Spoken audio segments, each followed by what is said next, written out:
to sustain their winning run against Justin Gutang and the San Juan Knights go for gold in this second game of Day 10 of the 2022 OK Bet Maharlika Pilipinas Basketball League presented by Extreme One-Stop Shop Appliances. Again, the San Juan Knights go for gold going up against the Valenzuela City M-Jazz Zenith here in our main game. Good evening, ladies and gentlemen. Javi Palanya together with Coach Putit De Vera. Coach, it was a great first game. Mindoro zoomed out early, but the experience of passing just really coming through in the end game. So you gotta credit Mindoro for not giving up, but unfortunately, Cream rises to the top. Pasig really loaded, especially sa guard spots, kaya Pasig pulling away. Now we have the third member of our broadcast panel, Miss Mika Abisa. Miss Mika. Feel a more excited San Juan crowd. Maybe because they know that they're also going up against a team who has a 3-game winning streak. So you know what, Javi, Coach Putit? I think we can just expect nothing but a super loud and proud crowd here tonight. All right, you are, Mika. I'm sure the loud crowd of San Juan will be on display tonight as they look for their home team to bounce back from their loss in their last game. A solitary point loss against Bacolod. But let's talk muna about Valenzuela, who won against Marikina last May 23, 2022. Well, it was a story about second half sa larong ito. Etong Valenzuela, a great second half compared to Marikina naman. Contrasting second half talaga. Marikina, an atrocious one dito against Valenzuela. 0 of 19 Marikina. Mostly dun sa second half, wala talaga, can't make a basket etong Valenzuela, rather ang Marikina. Valenzuela really just maximizing those lapses by Marikina. 55 rebounds, 20 assists, meaning easy baskets for Valenzuela. So napakagandang magandang oportunidad for Valenzuela really going into this matchup. 18-point victory right there by Val City. But right now, let's talk about San Juan, who I said earlier lost to Bacolod in this same arena by just 1 point. That was a game for them to lose. They were in control almost the whole match, but eventually faltered in the end to Bacolod Bingo Plus. When you talk about San Juan, isipin mo kagad yung pedigree, no? Championship pedigree. But you can't take away from Bacolod ang ganda ng kanilang lineup right now. And really, 12 bench points for San Juan. Hindi po pwede yan in tonight's matchup. Bacolod, 29. So the starters ng San Juan, medyo nagtrabaho ng gusto while yung bench hindi nakatulong. So hopefully, someone has figured out how the bench would help in today's matchup. Lots of faces between these new teams. But first, let's turn you over to our venue announcer for the starters. Welcome to the Phil Oil Flying V Center here in San Juan City. We are coming to you live at 1PH for the continuation of the OK Bet Mpbl 2022 regular season presented by Extreme. Our second game for this evening will feature the Valenzuela Sure Homes Realty going up against your San Juan Knights. Go for goal! Let us now meet the starters for both teams. First, for the Valenzuela Sure Homes Realty. Starting at point guard number 3, Julius Pasculado. Small forward number 6, Ronje Buenafer. At shooting guard number 8, Brian Mecca. At center number 9, J-Mar Gimbayan. At power forward number 40, Felix Apreco. Head coach of Valenzuela is Aldrin Morante. Assistant coaches Errol Francisco and Marlon Calao. Team manager John Santos. Team owner Samson Lato. And now make some noise for your San Juan Knights. Go for goal! Power forward number 2, Michael Calisan. At center number 6, Mark Sarangay. At point guard number 12, Marwin Taiwan. Another guard is number 17, Judel Fuentes. And at small forward number 18, Justin Gutang. Head coach of San Juan is Randy Alcantara. Assistant coaches Yong Garcia and Nani Epondolan. Team manager June Osman. Team owners Jeremy Go and Senator G. Goy Estrada. Our referees for this game. And here are your starters for this second game. Valenzuela with Pascolado, Meca, Gimpayan, Buenafe, and Abrecu. Sa San Juan naman, it's Taiwan, Fuentes, Sarangay, Gutang, and Kalisaan. Coach, a lot of new faces between these two squads. Well, still for San Juan, yung kanilang commitment to excellence, especially sa pagbuo ng lineup, nandun pa rin. Especially Justin Gutang, really playing head above water against everyone else. Tingnan natin how the defense of Valenzuela would try to stop or slow down itong streaking Justin Gutang. You were mentioning Justin Gutang, former CSB Blazer, as Kalisaan, one of the new additions here for Senator Jingo Estrada's squad, coming from the Northport 3x3 team. And going back to Justin Gutang, in the NCAA, he wasn't really, your main scorer, your main offensive weapon, but really worked on his game, had his outside shooting develop, and really working on being the guy here for Coach Randy Alcantara. But it helps na he's really in top condition, especially dito sa MPBL. No? Yung mas makondisyon dito, mas malaki ang chances for success. Justin Gutang, one of the best condition players na nakita ko this season. Let's see lang if sumabay yung kanyang skill set. Which alam naman natin, no? Nandun na, but can still improve. And Coach, the fruits of his labor, he won an MVP in another league before this one, so his confidence is really brimming here for San Juan. Just a matter of translating that into victories para kay Coach Randy Alcantara.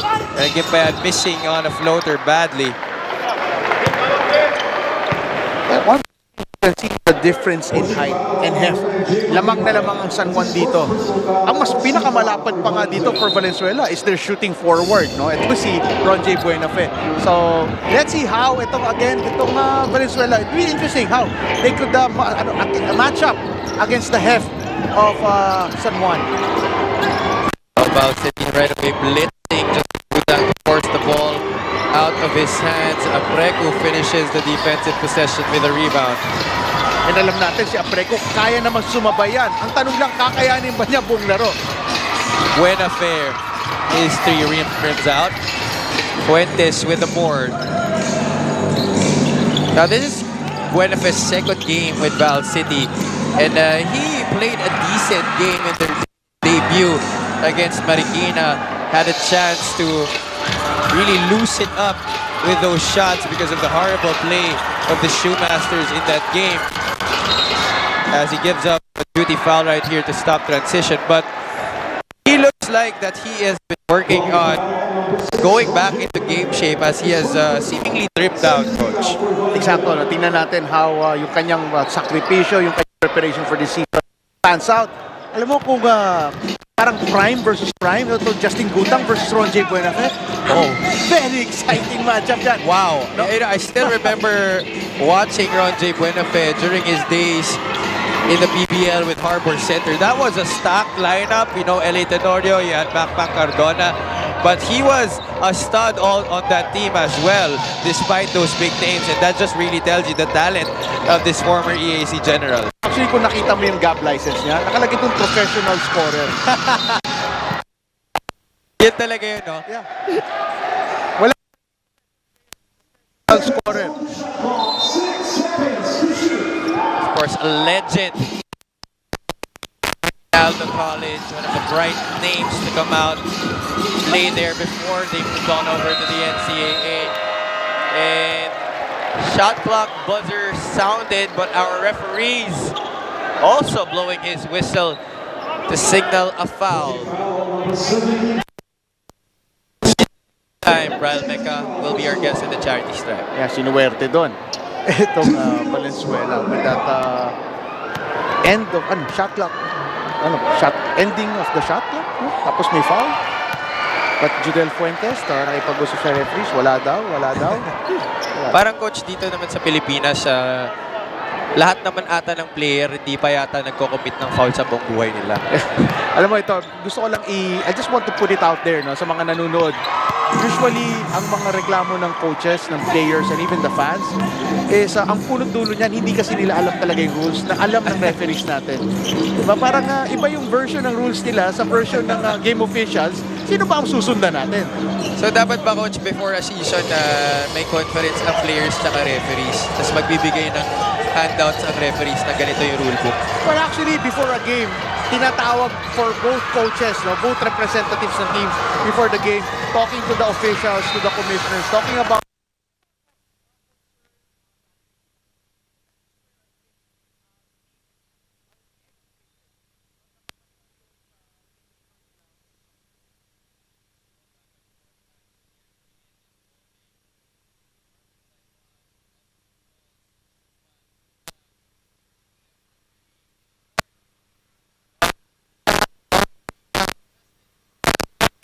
Is it?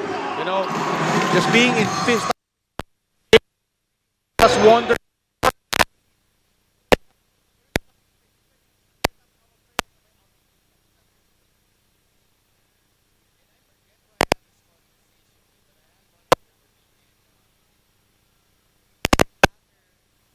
How high your skill set is, but what really matters in the game of basketball is your conditioning, because if you're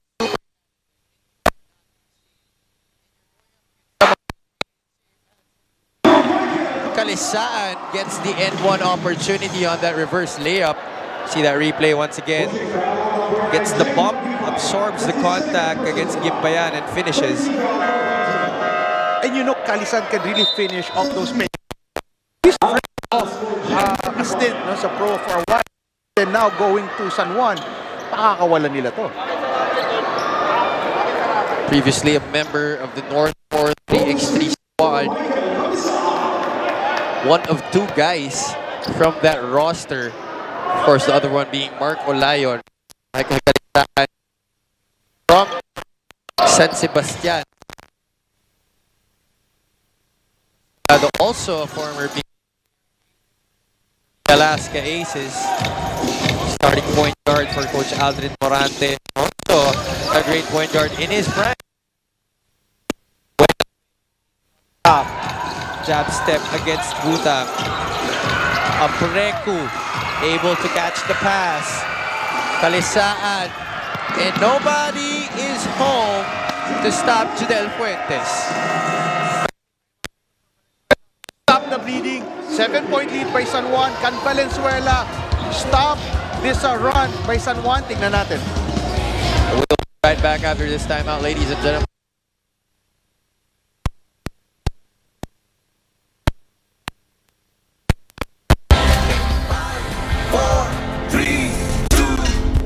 Mpbl na, Mpbl na, nandigan. No reason to miss out on movie nights or your favorite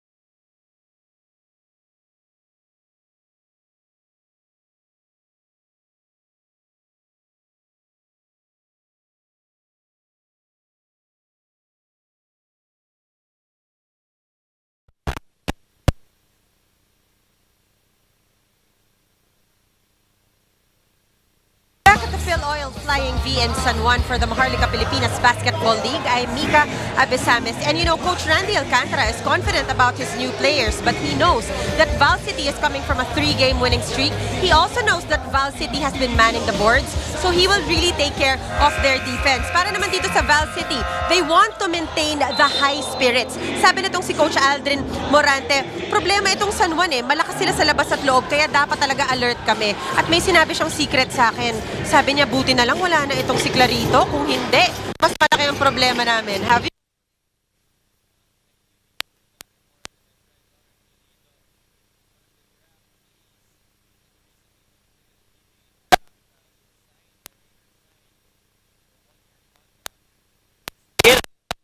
line up here by Coach Randy Alcantara as their defense which is one of the things he puts a lot of premium on, forcing another shot clock violation. I'd just like to go back doon sa sinabi ni Mika, yung sentiments ni Coach Aldrin Morante na, buti wala nang Clarito. Justin Gutang na lang yan. Well, you all know that Jonathan Clarito is a big part of Coach Randy Alcantara's rotation. But, you know, reloading with Michael Calesan, Mark Olayon, and still having, as you said, Coach Justin Gutang, not really much of a problem as Fuentes adds to his total now 5 points in the game with that 3. Alam mo, sa CEU Scorpions, ito si Judel Fuentes. Talagang, he is really the marksman for Coach Yong Garcia, which I believe is still part of the coaching staff of Coach Randy Alcantara dito sa San Juan. I also mentioned that itong Val City, one of the shot clock dwindling once again, forced to take a difficult one, but that has been his calling card his whole career, making difficult shots. Maasahan mo talaga kay Patrick Cabahog yun. But ang tanong for Valenzuela, doon ka ba aasa para manalo sa San Juan? That's a big question. I don't think maganda ang sagot doon. A foul given up here by Val City as we look at this shot to beat the shot clock by Patrick Cabahog. Sporting this K-pop inspired hairdo. Tinatanong ka, K-pop ka na rin ba? Tapos napangiti na lang eh. Tapos biglang nag-heart sign ng gano'n. I think that means a yes. The Judel Fuentes, our guest at the 15-foot parallel, his first shot rims out. 11-4 is the count. And sabi Coach ni Mika kanina that Val City, as Coach Randy remarked, one of the league leaders in rebounding at 56.3 rebounds per game. Can they duplicate that against this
Falcons, 3 Falcons on the floor.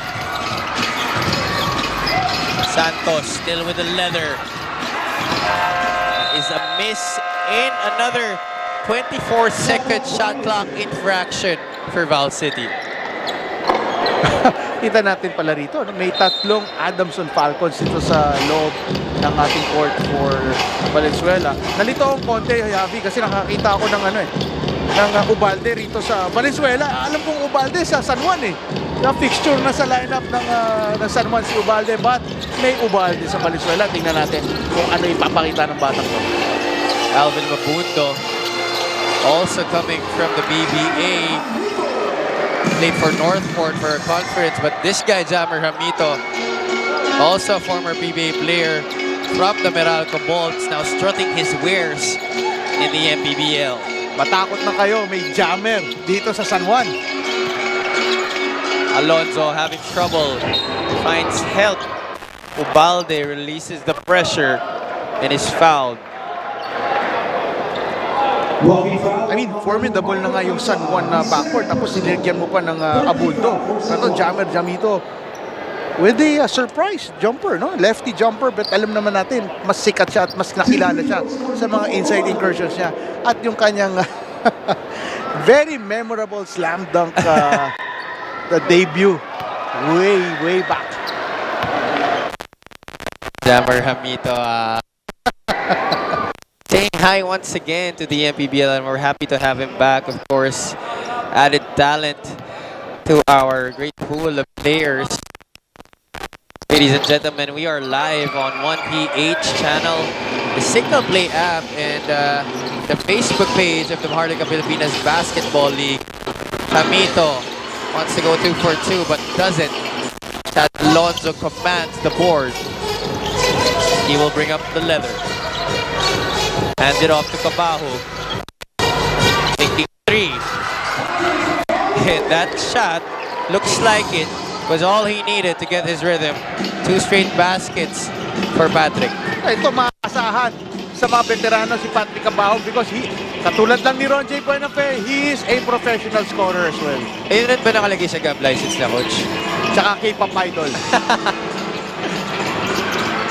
Calisana release cup of tea, misses badly from the outside. Abundo doesn't get the lucky bounce. Alan Santos outlets to Adjay. JC Adjay met by Fuentes and Hamito. Cabahog looks at the clock.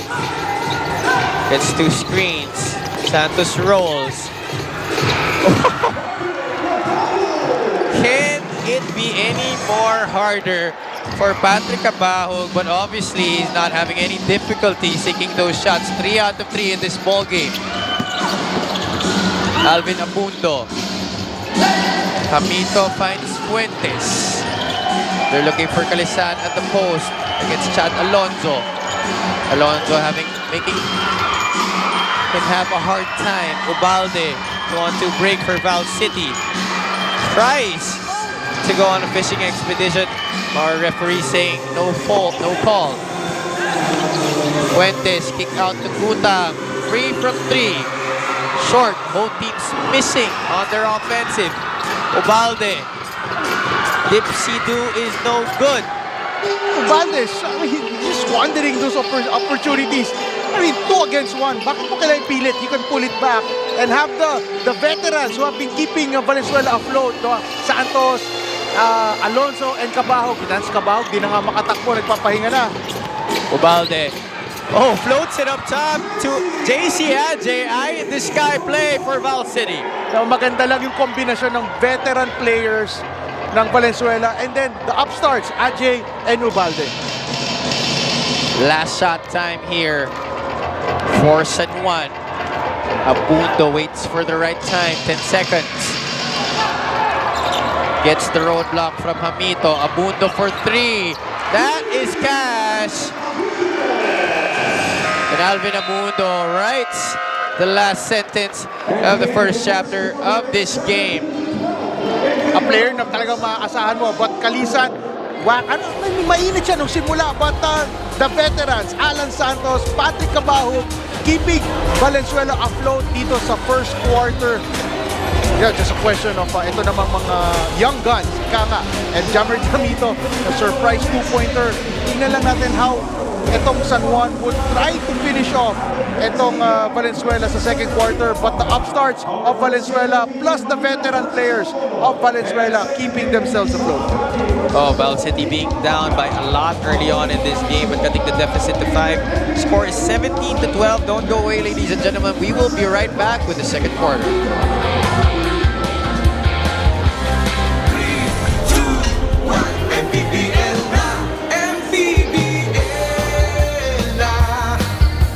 Eksklusibo! Mainit-init na discount extended ngayong Mayo. Sa Satellite, 200 pesos off ang makukuha mo. Dahil ang Satellite Kit, 990 pesos na lang. Plus, may buy one take 2 months preload ka pa. Saan ka ba? Dito ka na sa abot kaya ang saya. Ano pang hinihintay mo? Punta na sa nearest dealer o tumawag sa sumusunod. Itodo na ang saya with Satellite!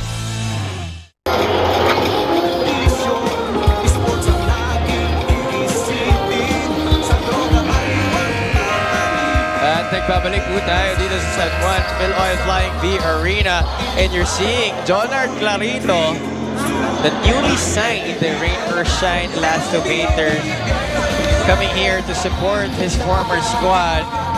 Of course, owing a lot of gratitude to Senator Jigway Estrada for letting him strut his wares and showcasing his talent for San Juan.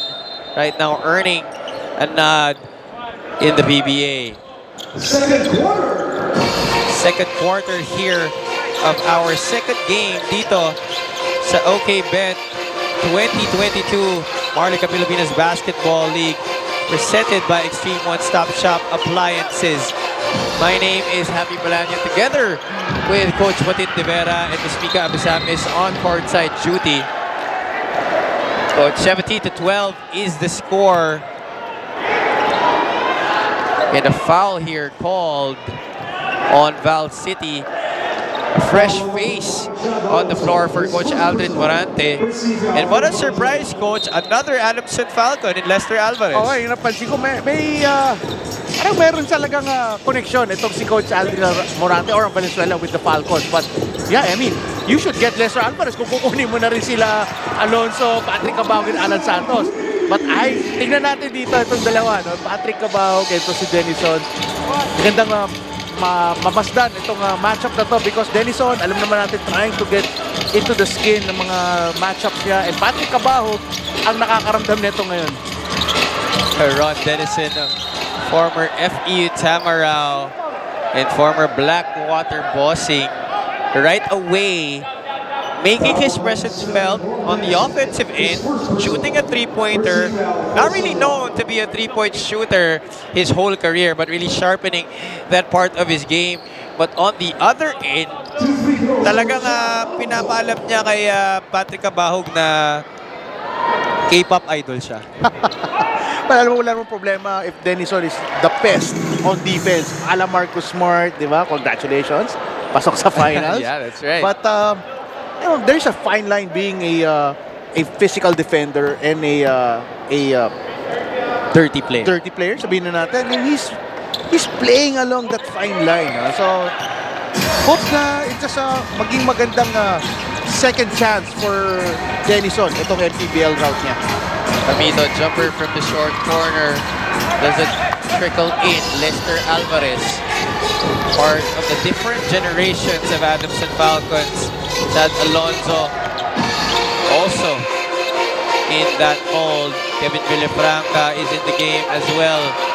Lester Alvarez, welcome to the MPBL once again. Maganda. Ipakita mo yung skill level ni Lester Alvarez. Pero sabihin, magaling siya, but can he keep up? No, I mean, in terms of physical conditioning, tingnan natin if he can keep up. And you know, that's right, Coach. That's a great remark as Acosta gets his 2 points inside the lane. We haven't seen Lester Alvarez in the local basketball scene for quite some time. So it's really going to be interesting to see how well he can fare, especially in this debut game. But so far, so good as he nails that inside hand layup. And Maki Acosta getting that 2 points back on the other end. Blast from the past yung ating replays. Abundo, he hit the buzzer beater, finished the first quarter, and hits another three-pointer to push the lead to double digits, 25-15. I think this is one of the most significant additions for San Juan. Itong si Abundo because he is really a high-quality point guard. Maasahan mo at all ends. Cabahog finally misses, but the tip credited to Ajay, but it looks like that it was Olayon who tipped that ball in. Here's like a few instances. Nobody home, and Jammer Hamito just barging through the door. Chad Alonso trying to look for his point guard, but he's denied. Ajay almost traveled right there. Airballs his floater. San Juan is in transition. Give it go. Doesn't materialize. Denison hit a three from there earlier. Just rims out. Ball is loose. Ends up with Villafranca.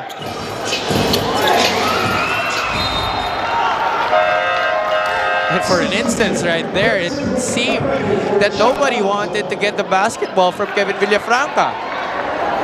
Medyo very interesting, very entertaining possessions doon. Ito na nagkakapagpagsakan na siguro ng stamina. Yung focus nawawala. So, very timely ngayon yung pagpasok ng mga bagong players off the bench for both teams. Let's see how that will change the complexion dito sa last 16:46. 6:46 ng second quarter. Pascolado is back into the game. As well as Apureku. Villafranca hands it off to Ajay. He's against Olayon. Turnover story right here. 4 already for Valenzuela. And none yet for the Knights. Points off turnovers, coach, 10-0. So really San Juan dominating a lot of the departments in this game.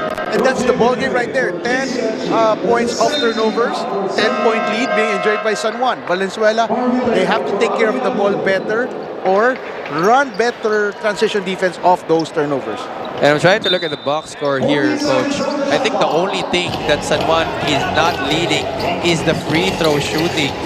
They are 1 out of 3 and Val City is 2 out of 6. But not really very significant here as the Knights hold a 10-point advantage, 27-17, 6 and change remaining. Cabajo gives up a foul. For San Juan, this is like a very interesting five na nasa loob ngayon dito sa halfway mark ng second quarter. You can see a combination of Mapua players across different generations across. Oh, for a while, sorry. Olayon, galing UE, Acosta, Denison, different schools, but parang bihira mo makita magkasabay sa court eh. So tingnan natin how this will pan out for San Juan. There's actually a NCAA UAAP line na parang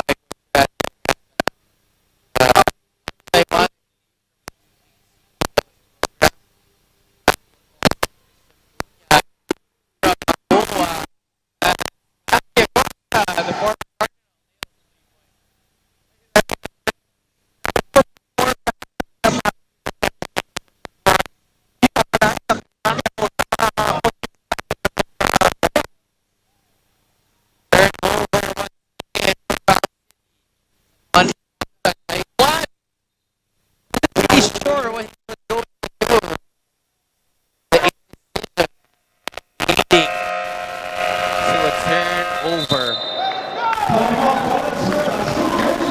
That's that great bounce pass by Denison, drawing the defense and kicking it out to his big man, Matthew Acosta, who knew it was in when he released it.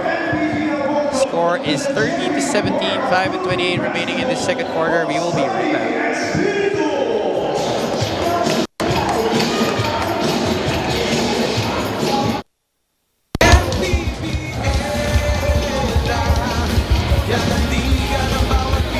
Kapamilya, kapatid, kaibigan, kabalitaan, kakampi, kakwentuhan, kahit saan. Rated Corina, handa na ba kayo? Linggo, alas 7 ng gabi, dito sa 1PH.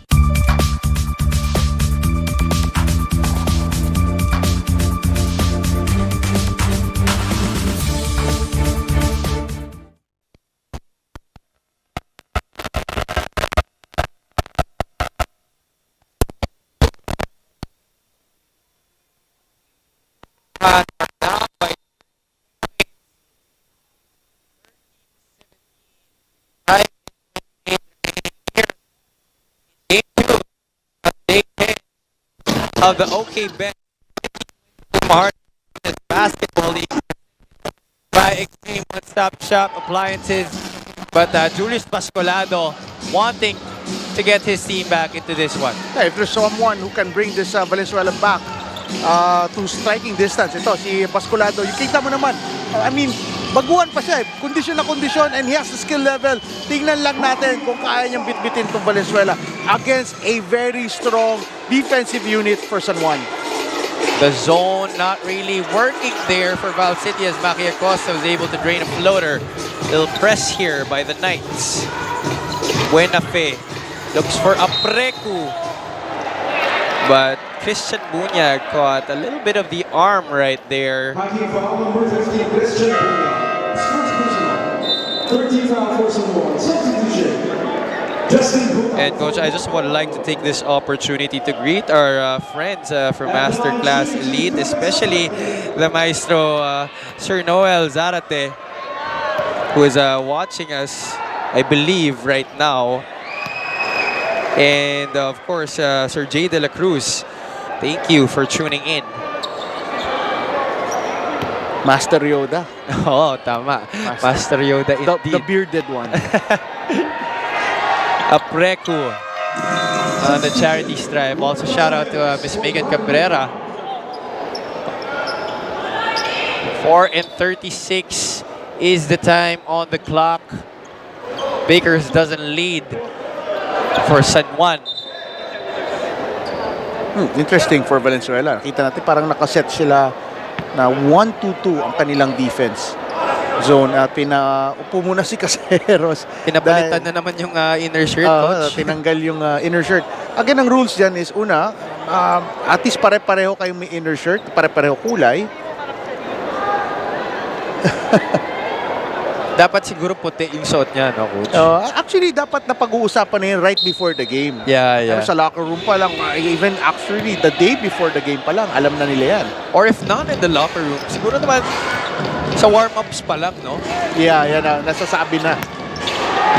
Bunyag, power dribble, and the score on the reverse. And the forever big man ni Coach Randy Alcantara, si Bunyag, coming from the Mapua program where Coach Randy is also the head coach. Well, of course, a successful season that he had, bringing Mapua to the finals, just falling shortly against eventual champion Letran as Acosta gets another deuce, this time on the break. The lead has ballooned to 16. Sorry doon, Javi. Pero, I mean, for Valenzuela, wala tayong makita makakasabay sa takbuhan ng San Juan eh. Something na I think Coach Adrian Morante has to take care of. Siguro nga wala makasabay sa takbuhan, but this guy can go toe-to-toe with anybody shooting that trifecta three-pointer by Ronjay Buenafe. Ano, si Coach Randy, napaka-veteranong coach na yan. He can, para alam mo, basang-basa naman niya yung laro na he can afford na itong 5 ang ipasok niya. Kahit dumikit pa ang Valenzuela dito, I think kapag pinasok naman ni Coach Randy kanilang best players, makikita na bubulusok na naman. Parang yun ang nararamdaman kong nababasa rito ni Coach Randy. And Caseros gives up the foul as you see this player on the previous offensive by Val City. Pascolado able to locate itong si Ronjay Buenafe. Taiwan nagtitimon dito. Utang isolated on the left flank. Defense was there. Caseros leading the break for Val City. Hands it off to Ronjay. Gets a roadblock from Villafranca. Doesn't use it. Spins into the lane. The banker is good.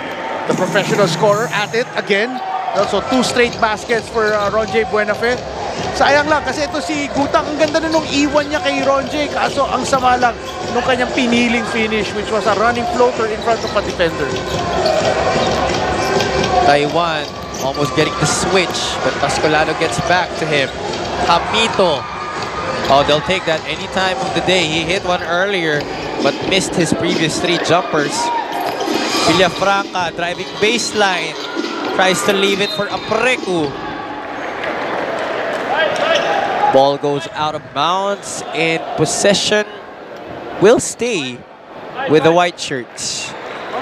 I think Villafranca did not have any business driving sa baseline against 2 San Juan players. Should have waited for reinforcements, and they're lucky to get the ball back. Buenafe against Gutang. Caseros gets the ball in the low block against Fuentes. Double team. And Taiwan says, wala naman eh. Hindi ko rin hawakan daw yung bola eh. Shot clock reads 2 ticks. for Val City. This has been a recurring problem for them. Shot clock has been dwindled down a lot. In fact, they've been getting a lot of 24-second violations. Can they get a basket in the nick of time? Buenafe against Taiwan. Almost, but not quite. Apreco is there with the board and put back. Apreco talaga naman makakasama mo dyan, offensive rebounds. At talagang inabuso niya kasi kapapasok lang itong San Juan Knight player na minatch up agad sa kanya in that possession. Well, Sir Noel Zarate likes to call Felix a fantasy stud because of his all-around game. And Fuentes wasn't sure if he was attempting a shot or going for a pass, but nonetheless, that will be a turnover for San Juan. So, very interesting sinabi mo si Boss Noel, si Master Noel, thinking si Apreco would be a good fantasy stud. Ano ba nabibigay ito? Rebounds, blocks, May steal. assists, May steal, no? and steals as well.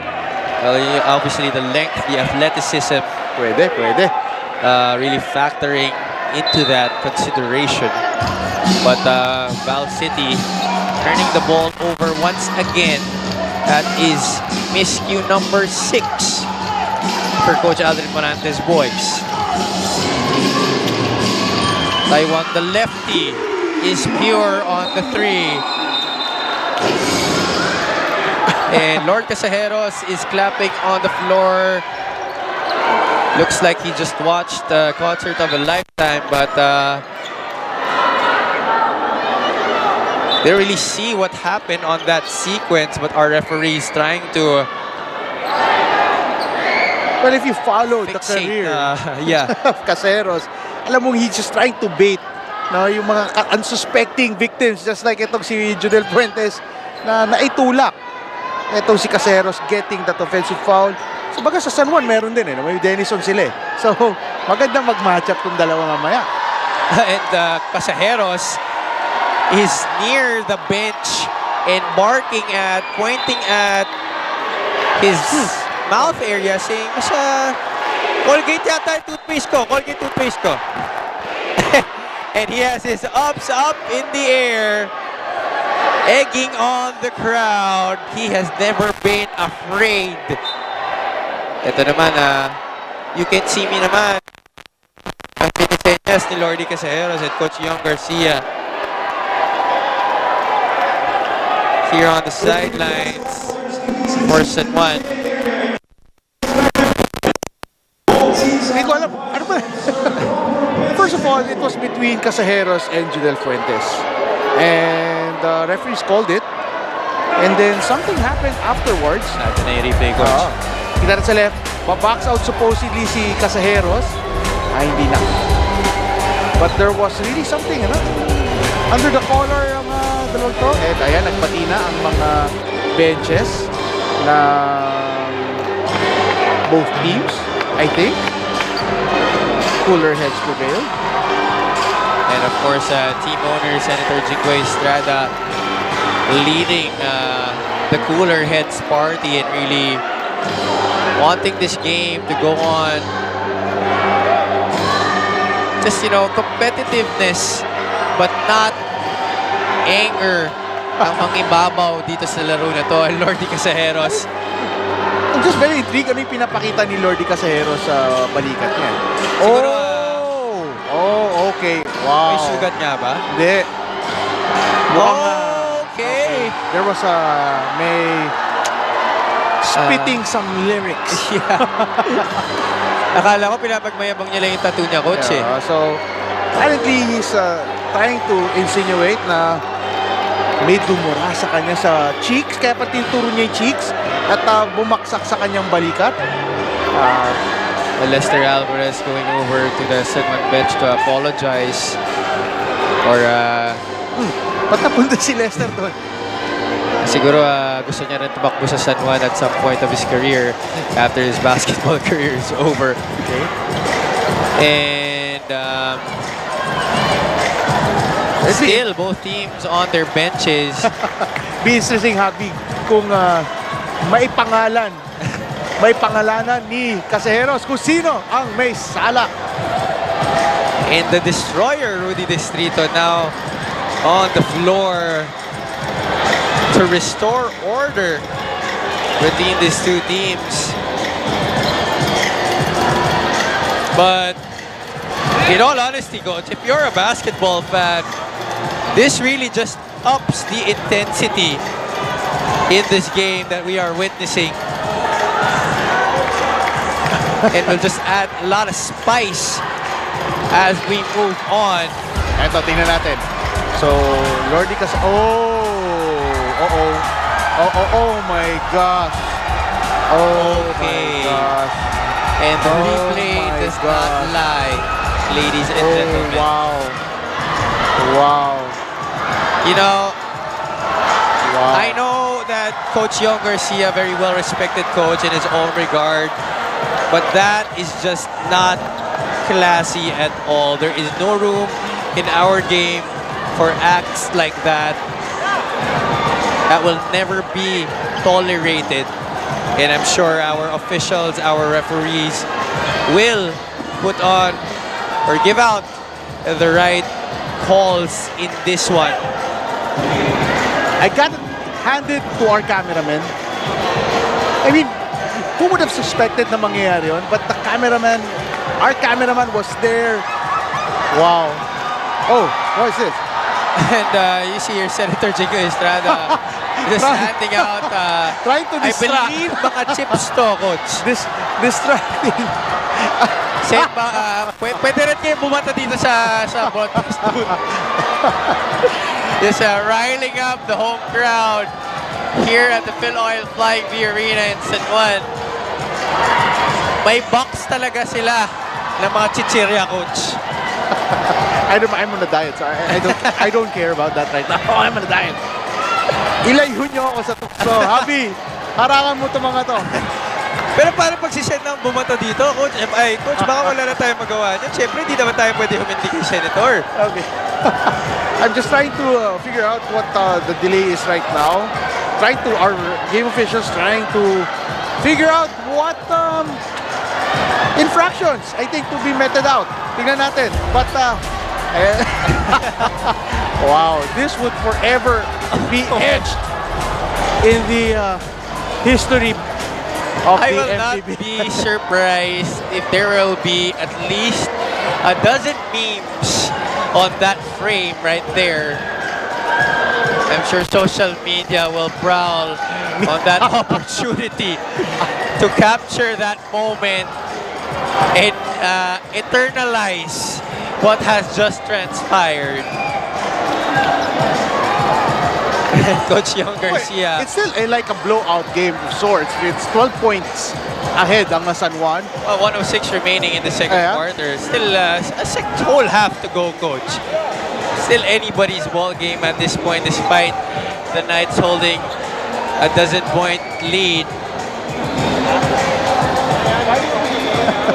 And Coach Aldrin Morante taking this opportunity to huddle up his boys and devise a plan to finish this second quarter strong.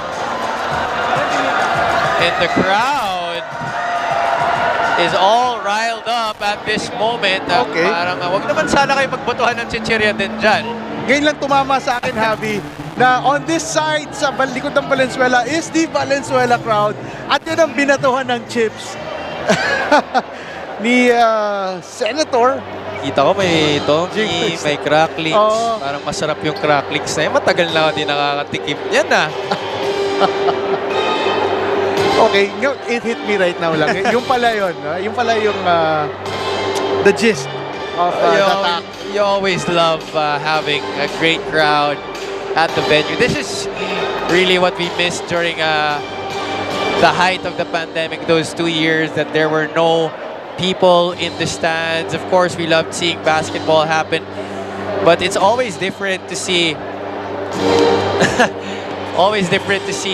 and witness a game live with fans in the stands.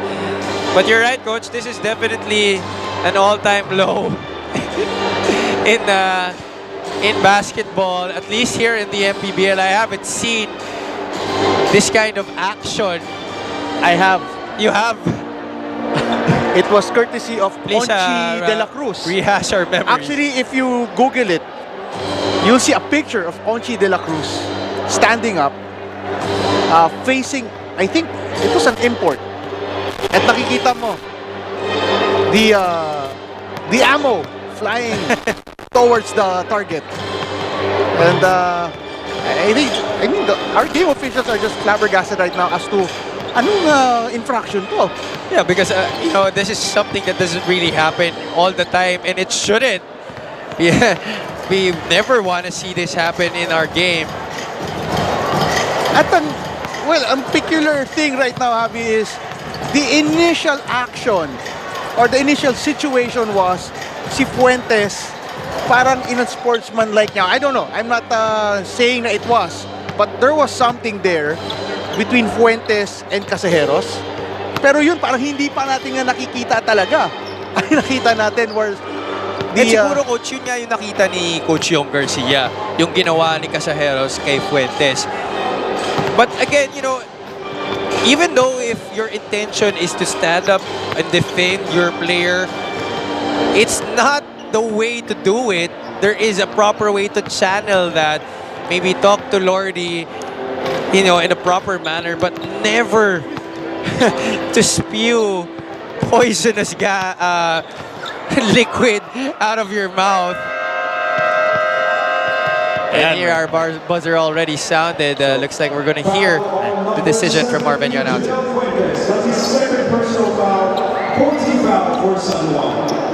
Warning on number 13, Jammer Hamito, and number 15, Alan Santos, both for unsportsmanlike behavior.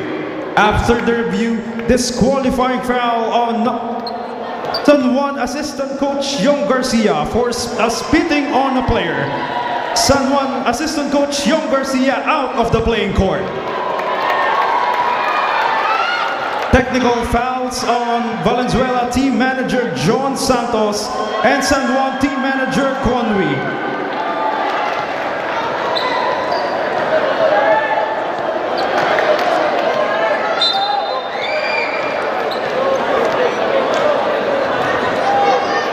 I'm just looking at the lineup dito ngayon ng San Juan. Nakita na sa cameras. Hindi pa nila ginagamit si Orlan Wama. Alam naman nating notable scorer din yan ng San Juan. Sinuswerte pa ang Valenzuela. But going to the action, I think it was the right calls, right? The right the consequences for the beleaguered parties. So warnings on Alan Santos and Jammer Hamito, a foul on Judel Fuentes, and a disqualifying foul on assistant coach Yong Garcia, as we recognize the presence of our big boss, Mr. Sedelf Tupas. Lordy Casejeros shooting the technical free throws right here. Okay, sabihin natin si Lordy, yung suit pa niya yata yung rosary niya. Yung rosary pa yata siya sa sa neck niya. No? Ayun siguro yung anting-anting niya, kaya he got the better of the calls right here. The Lord siding on him and getting the luck. So yeah, the disqualifying foul. Yeah, there were 2 free throws at ball possession. The technical fouls on the 2 team managers, obviously canceling each other out. You're back in the action. Pascolado in the post against Taiwan. Fade away is short. Casejeros snatches the board away from San Juan. Pascolado attacks, finishes, and scores. I think it's only logical that you force all possessions offensively through the hands of Pascolado, because I think he's one of the more capable players ng Valenzuela really to si Pascolado to start off a offensive explosion dito. 45.9, just an 8-point, now just a 7-point lead. Things are now getting interesting. And with 45.9 seconds remaining, and the lead is down to 7. San Juan takes a ceasefire, ladies and gentlemen. We will be right back.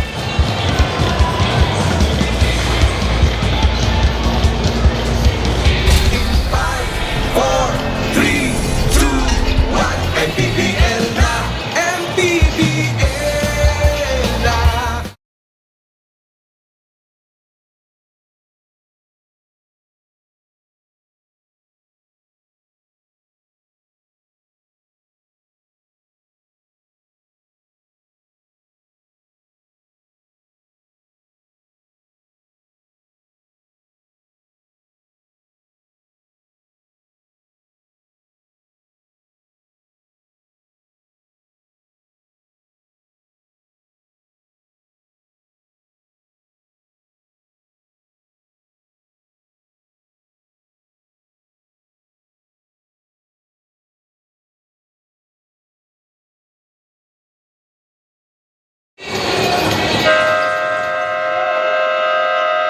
And we are back here at the Philadelphia Flying V Arena in San Juan City. 45.9 seconds ang nalalabi dito sa ating first half. Possession to San Juan. Marwin Taiwan is at the controls. 7-point lead for the Knights. Kalisaan, he hit a lot of buckets in the first quarter. Checks back right in and hits a jumper. 9-point lead. Shot clock is now off. Pascolado gets a screen from Aprecu. Aprecu on the roll to Buenafe. Buenafe trying to fish for a foul. 5 seconds left. Taiwan holds up from 3 and fails to hit the buzzer beater. Ladies and gentlemen, at halftime, it's 41 for the San Juan Knights, home court ball, and 32. And just when Val City was attempting to threaten and get back in this game, the Knights wrest control of the game back to them. 41-32 is the score after the first half. Ladies and gentlemen, we will be right back with the third and fourth quarter. Don't leave us. Ang bawat bayan ay sumasaya kapag may labay nagkakampay. 4, 3, 2, 1, Mpbl na!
At nagbabalik po tayo dito at halftime here in the OK Bet 2022 Maharlika Pilipinas Basketball League presented by Extreme One Stop Shop Appliances. The San Juan Knights go for gold up 41-32 against Val City MJAD Zenith. Here are your numbers at the half. San Juan just enjoying this lead because of the impeccable shooting or scoring that they've been doing sa first half. Itong first half, San Juan, medyo nag-cool down lang ng dulo because of a very interesting ending to a very interesting first half. But Valenzuela trying to keep their hopes alive with those 22 rebounds, kaya medyo nandiyan pa rin sa laro.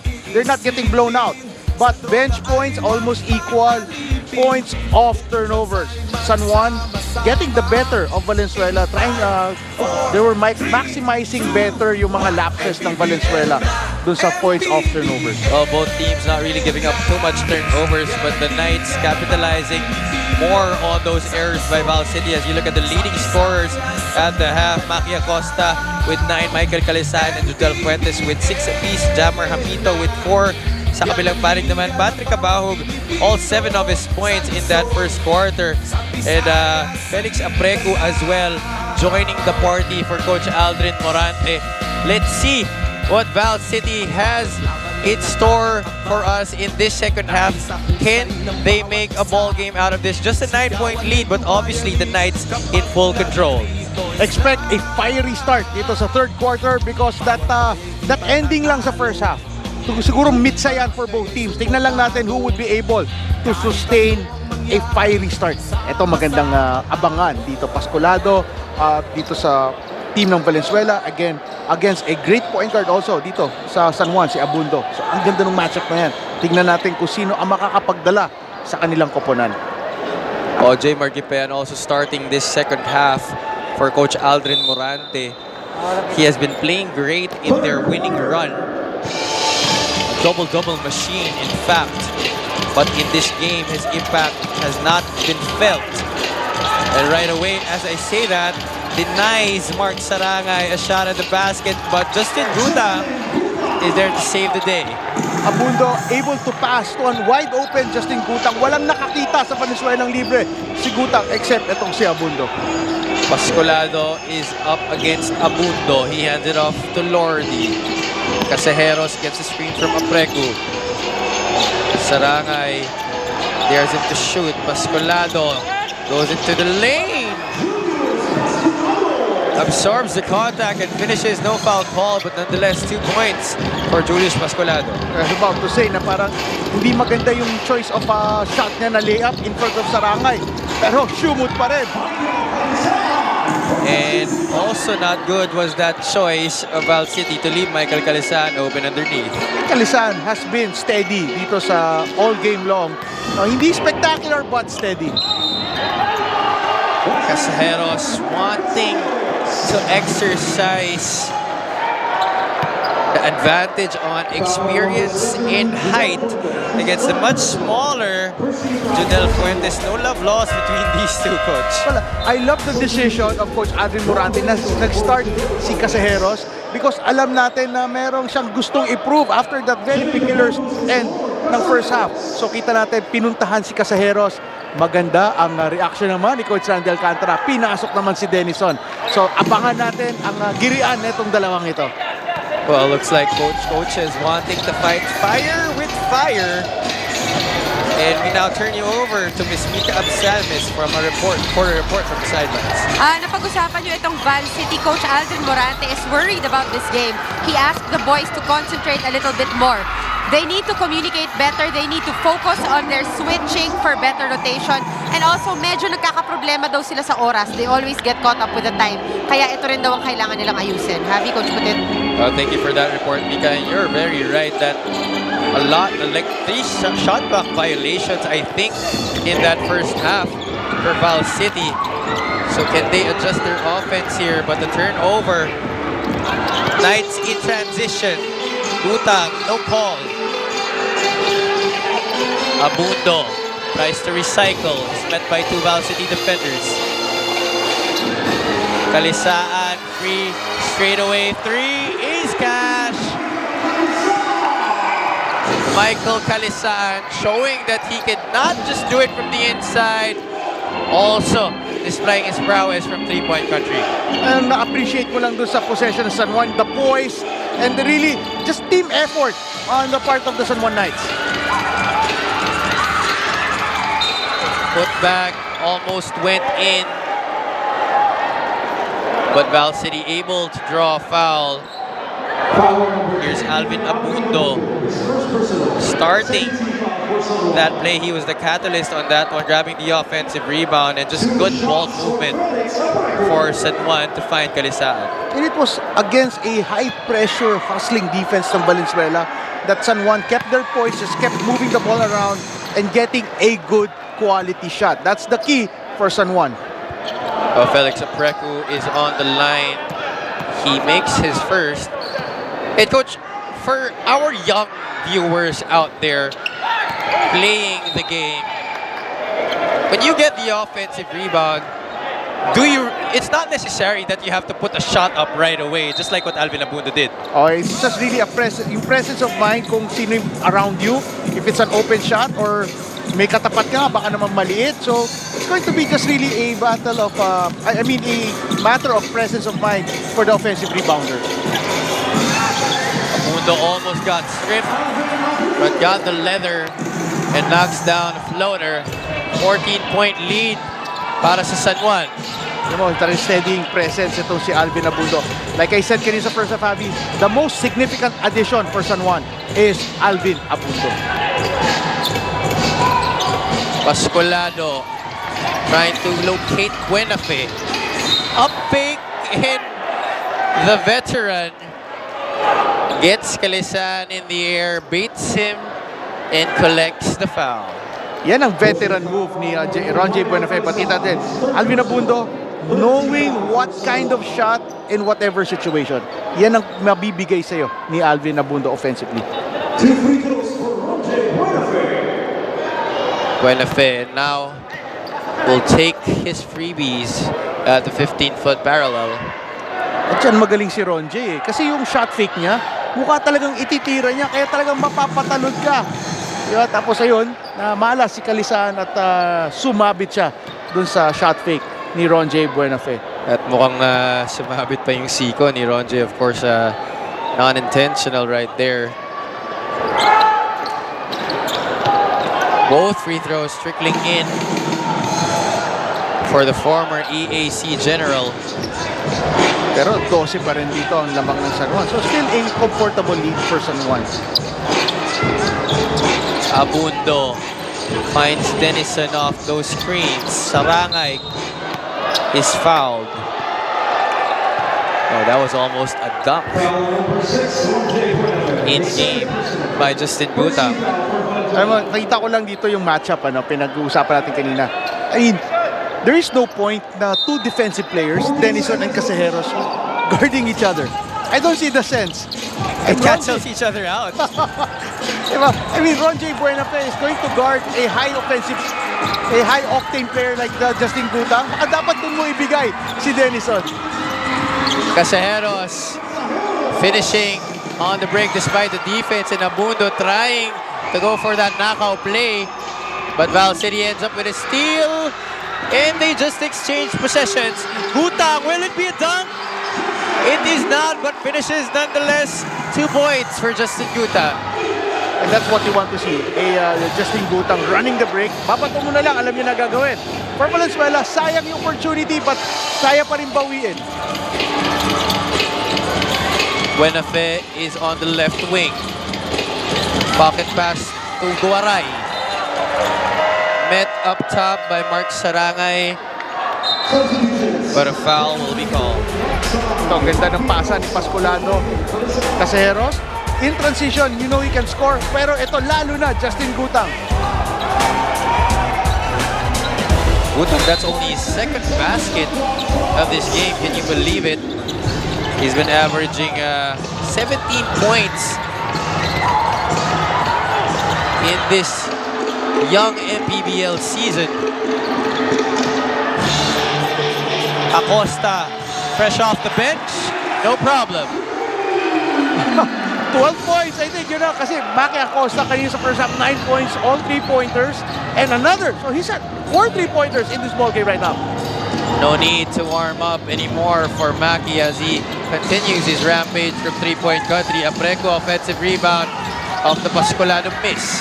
Apreku is no good as well. 14 seconds on the shot clock and possession stays with Val City. No look pass from Alvin Abunto to a wide open Maki Acosta.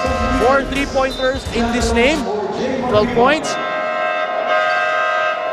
A lack of acknowledgement right there by the Val City defense. You cannot leave a shooter like Maki Acosta that wide open. And he definitely made them pay on that one. Baseline inbound goes to Villafranca. Tabahog is in the game, as well as Chad Alonzo.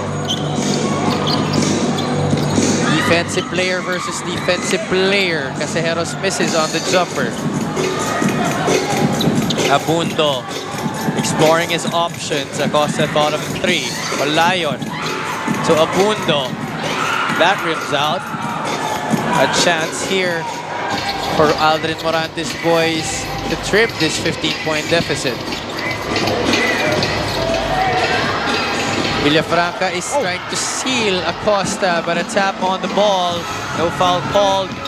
Abundo leaves it for Hamito, rewarding the big man for running the floor. And Hamito has been really contributing dito to the cause of the San Juan Knights, but credit Alvin Abundo for orchestrating the offense of San Juan. 17 points now is the lead. Tap board deuce for Jammer Hamito. Timeout muna tayo mga kaibigan. We will be right back after these.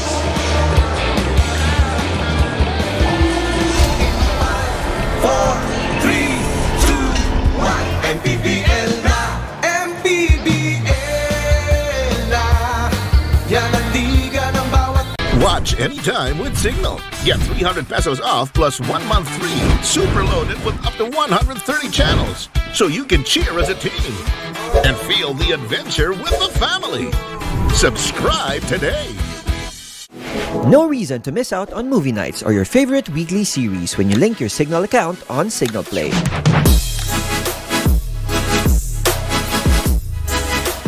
Just log in to signalplay.com, enter your Signal prepaid or postpaid account, and unlock the same awesome content right on your mobile device.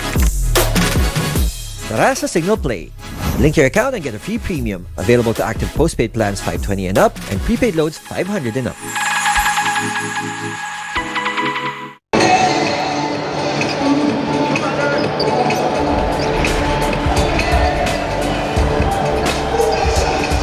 And you are looking at Maki Acosta.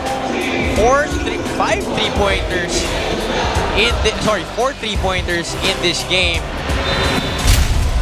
Tama ba yung math ko? Sorry. Yeah. So, two-pointers, tatlong 2-pointers, 2, 4, 6. And then dalawang 3-pointers is 12. That's Tama. right. That's Okay. right. So, mali pala ako. Okay. Hindi pala puro 3 points yun. You got me there, coach. Na-fake news Salamat ako, sa sorry. pagsalo. Parang 12 points, sabay 505 eh. Diba? Tama. Maki Acosta. One of the guys leading the charge offensively para dito sa San Juan. Off a timeout. Val City gets the ball back. Kabahog a little fumble on the leather against Denison. Alonzo is at the post. Villafranca, he can hit that 3. Decides to put the ball on the floor. Drives and gets the call. A good decision by Villafranca, ano? I don't know. I don't recall him really a dead shot sa 3 points, which caused Jamito to really close out, no? Close out long. Nakagat pa sa fake. Good drive using his left hand. Now being awarded 2 free throws. Ito si Villafranca.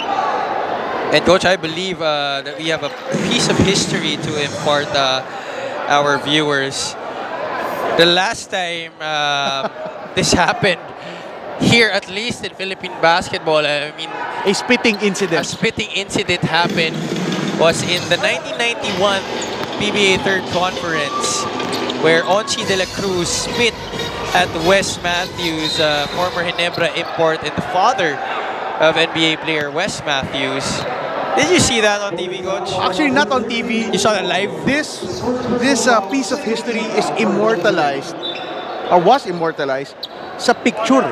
Okay, may picture pala yun. Picture talaga yan. Talagang, pati yung ano nga, yung bala, lumipad talaga sa target, papunta sa target eh. Mid-air, kitang-kita eh.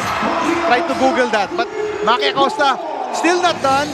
And with the things, how ito San Juan is playing and Acosta leading the charge, no? Kailangan itong Valenzuela has to dig deep para hindi sila ma-blown away dito sa third quarter. Turning back the clock, and why not Maki Acosta? CJ Isit hasn't seen much time also in this game. Passes to his former fellow Mapua alumnus for the trifecta. Patrick Abahog short on the first try after making those also difficult baskets in the first half. Haven't really felt him in this second half since the second one. Well, nagpapalitan sa sa larong ito si Ron J and then si Patrick Cabahog. Hindi sila nakikita magkasabay. Isit fresh off the bench. Got a good pass to Acosta earlier, but right now gets a basket of his own. First 2 points of the ball game, and you see here assists total. Are we really surprised, Coach? 19-17 in favor of San Juan? Well, because of the transition eh. Kaya napakadali ng opportunities for San Juan to get those assists because of transition and because of ball movement. And when you have those high assist numbers, chances are you'll be successful in the game. Heat check by Acosta earlier and a three-point miss by Val City. Denison will settle down his troops. Isit against Ubalde. Denison to Olayon. The UE Red Warrior driving, giving it up to another lefty. Offensive rebound goes to Acosta. 2 points is good. Acosta turning back the hands of time, ika nga. But I like the addition of Olayon dito sa floor for San Juan. It adds a tall defender na marunong din mag-playmake. And finally, a basket, a much-needed one for Val City, courtesy of Patrick Cabahog. And for Cabahog, there's no such thing as a defender for him. Amito misses from point blank. JC Ajay has been inserted into the game. Cabahog backs up CJ Isit. Foul, basket, and one opportunity for Patrick Cabahog. Hindi ko lang binuk ang bibig, Javi, but nung nakita ko nag-switch na si Isit kay Patrick Cabahog, in my mind, babakapan na to. Babakin na si Patrick Cabahog, and he just did that against a smaller CJ Isit. Oh, that's just experience in IQ for you. Obviously, Patrick Cabahog lost a step by being, already a very experienced player. But his IQ and experience telling him that he had the size advantage over CJ Isit, therefore backing him down, milking that advantage, and getting the three-point play to go. 66-50 is the count. A minute remaining. Orlan Mamar debuts in this game. Acosta to Wamar. First shot is a miss. Orlan Wamar, also part of that draft class, the recently concluded one of the PBA. Got drafted but was not signed by his squad. That's why he's back here in harness for Coach Randy Alcantara. Very reliable player in his rotation, trying to ease his way back. Cabahog goes on another fishing expedition and catches one against San Juan. As a defender, it's really going to take a lot from a defender to slow down a Patrick Cabahug.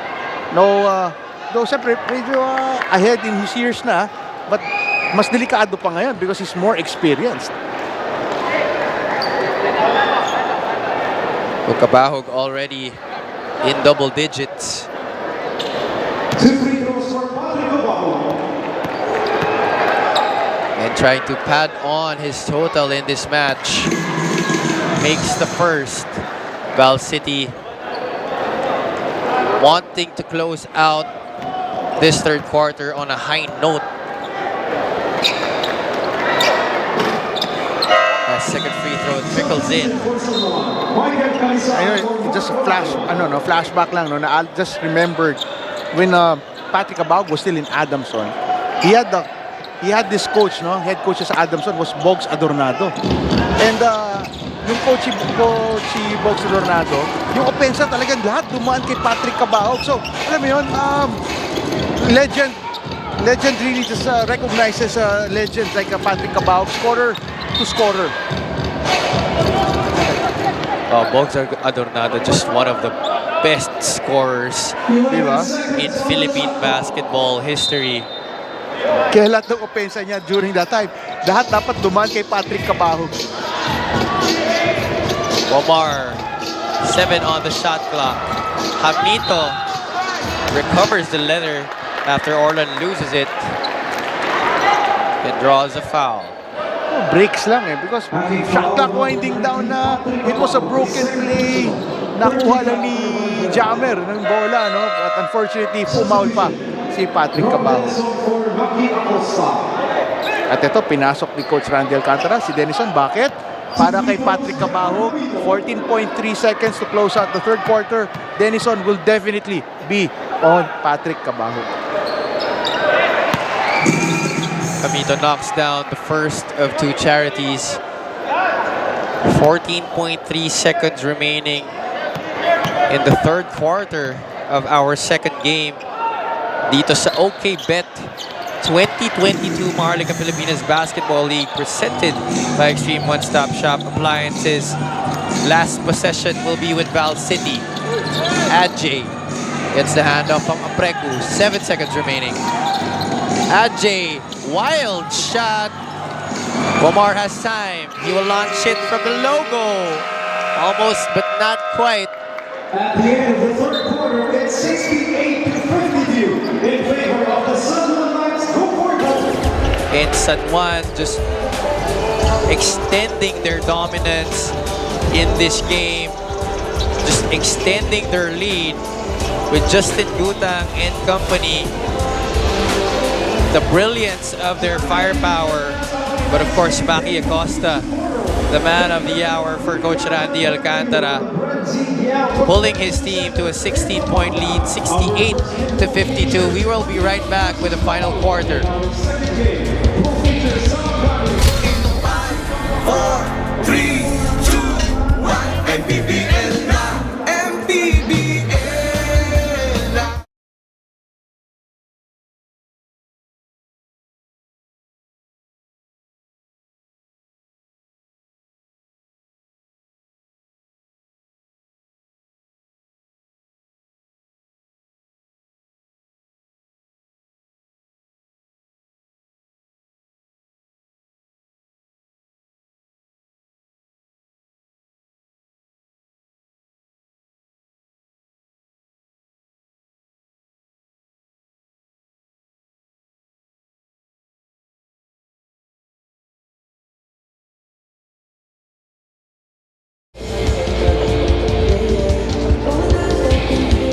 And you see here the raucous San Juan crowd really going into this match, especially in that very eventful second quarter.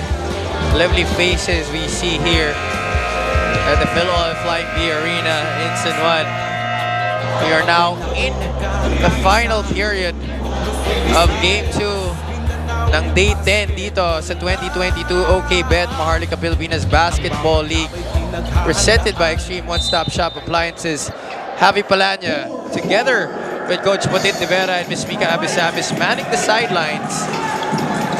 68-52 is the tally. Ron J. Buenafe, strong drive to the basket and finish. Libre na sa kaliwa, pahirapan pa natin, idala niya sa kanan.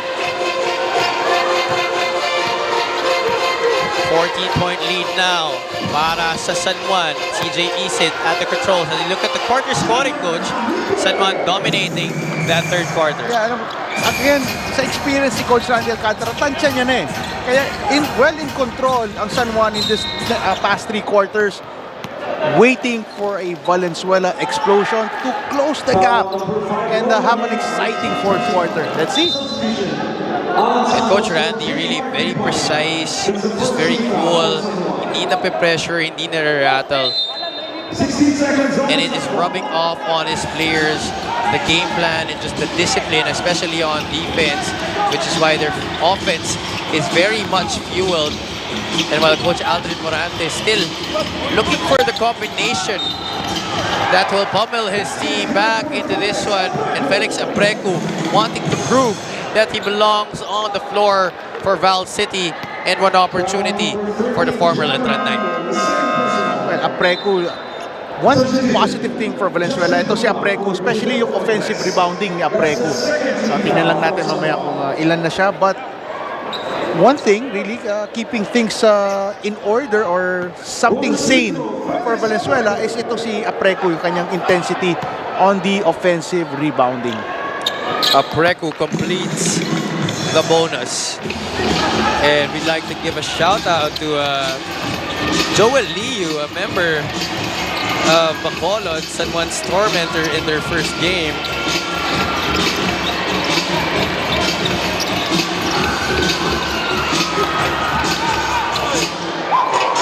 A miss right there forced by Val City. Buenafe looking for Kabahog at the post against Isit. Isit, they're not giving an inch dito kay Patrick Kabahog kasi post him up. And you mentioned earlier, Coach, that it was Patrick Kabahog and Ron J. Buenafe who were kung sila yung nagpapalitan dito sa sahig para kay Coach Aldrin Morante. But right now, Val City opting to go with the both of them. Obviously, they are two hired guns and the best offensive weapons that Coach Aldrin Morante has at his disposal. And now, they are in the fourth quarter wanting to get back into this game. Just a 13-point advantage you're staring at. Tama ka doon, Javi. This is actually a gamble of sorts for Coach Aldrin Morante because you have two professional scorers but they're not professional defenders. So baka yun ang maging butas naman dito sa gamble ni Coach Morante. Buenafe trying to go strong, but was met by a number of blue shirts on the way up. However, there was a foul on the rebounds play, and Patrick Kabahog will throw in from the baseline. Oh, sarap na luxury no kung kakampi mo si Felix Aprecu. Tira ka lang ng tira, alam mo makukuha niyo pa yung bola pabalik eh. Buenafe gets the switch.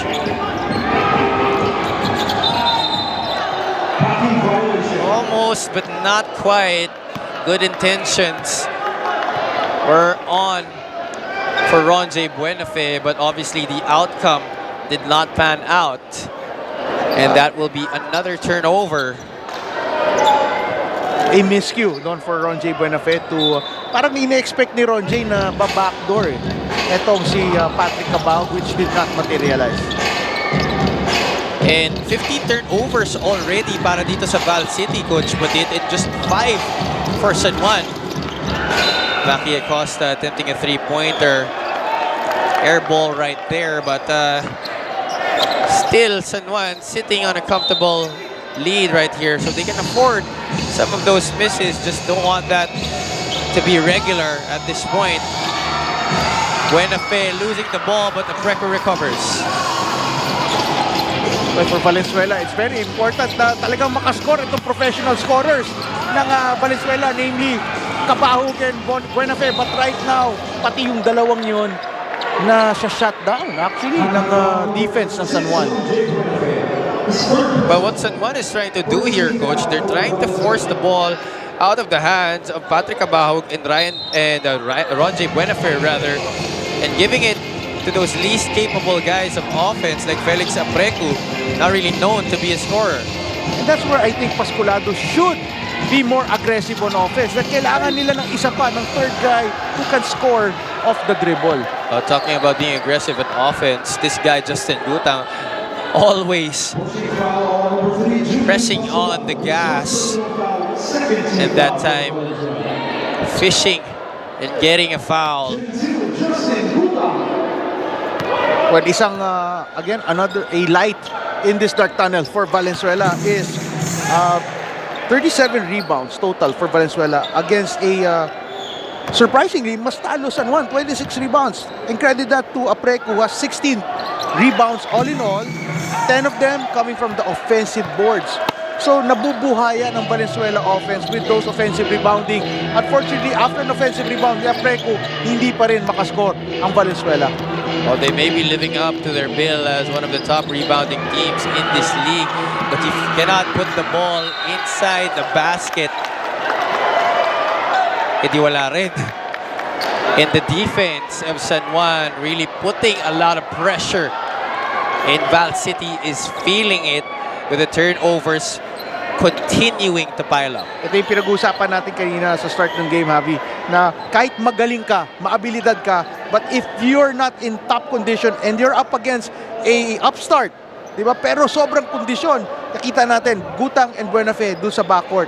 Turnovers, Valenzuela, nakita na natin to. There's no floor general for Valenzuela. Sana it's Pascolado, but I think Pascolado is still trying to adjust sa kanilang laro. And of those turnovers, San Juan, talagang namulutan 25 points of those turnovers ng Valenzuela. And also, Val City is missing the services of another point guard in their rotation in Jess Kilatan. As we look at the replay from that sequence, parang may konting extra motion dun.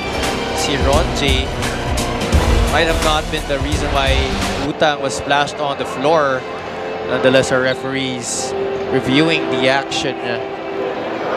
Well, they can't review na walang foul, no?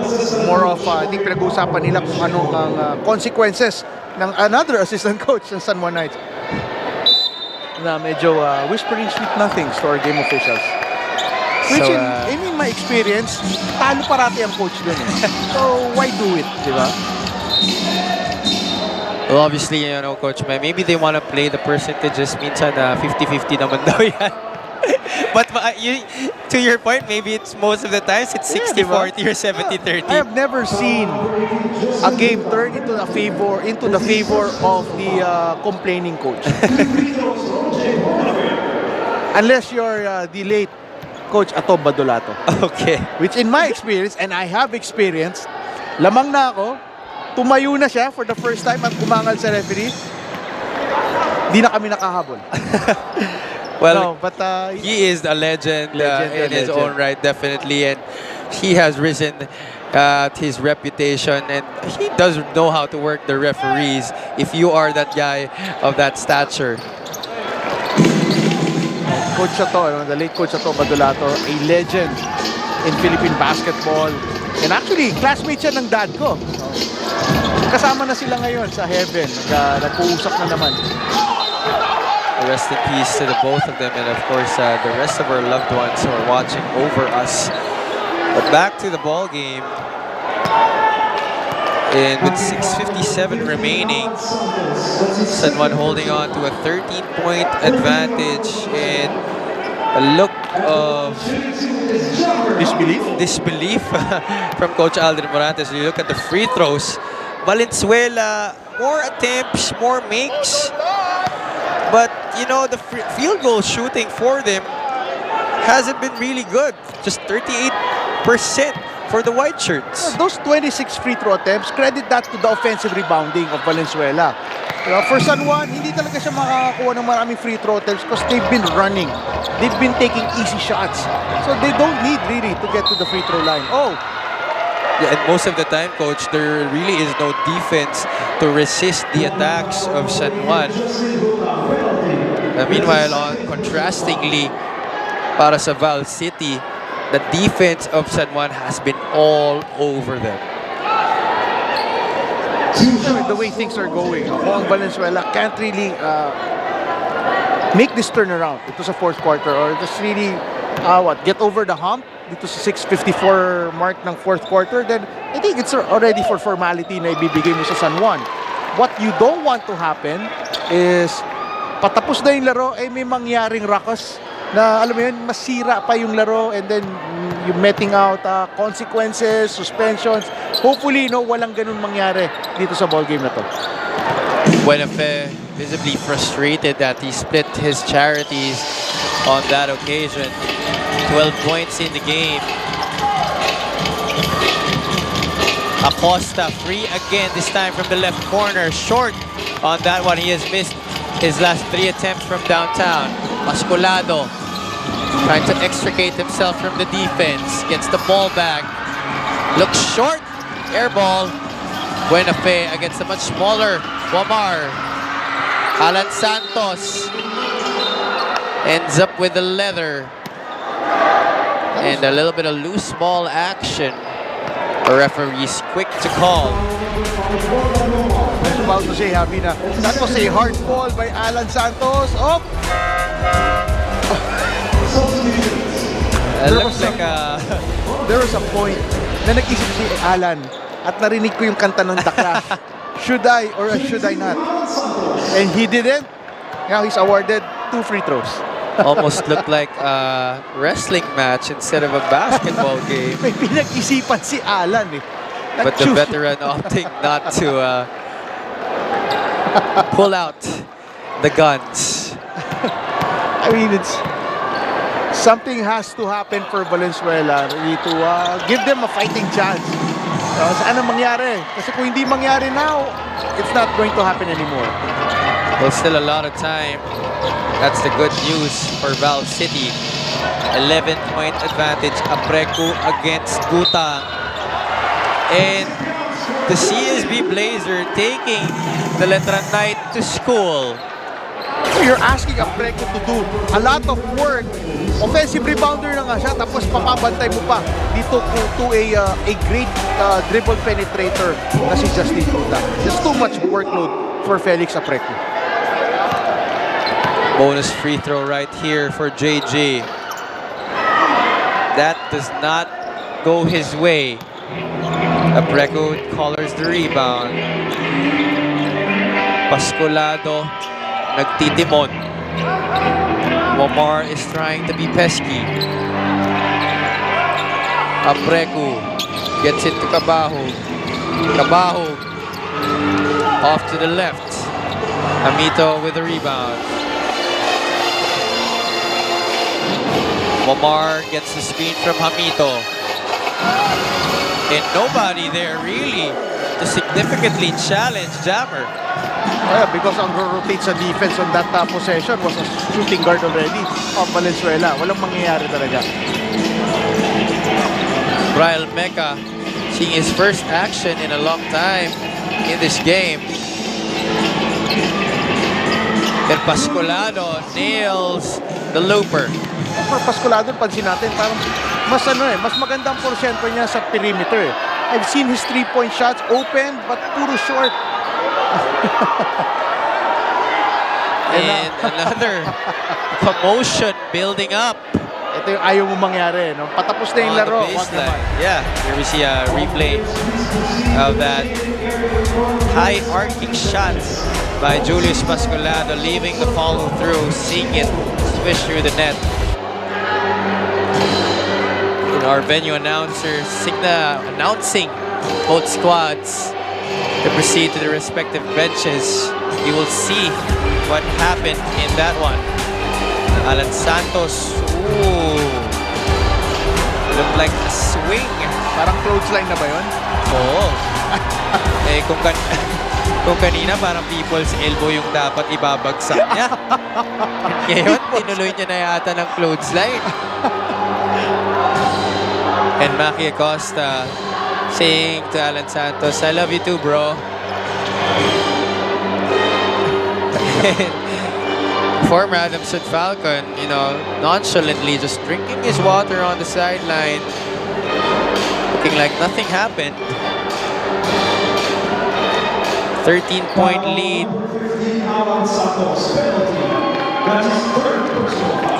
Oh, surprisingly, our referees, A regular foul.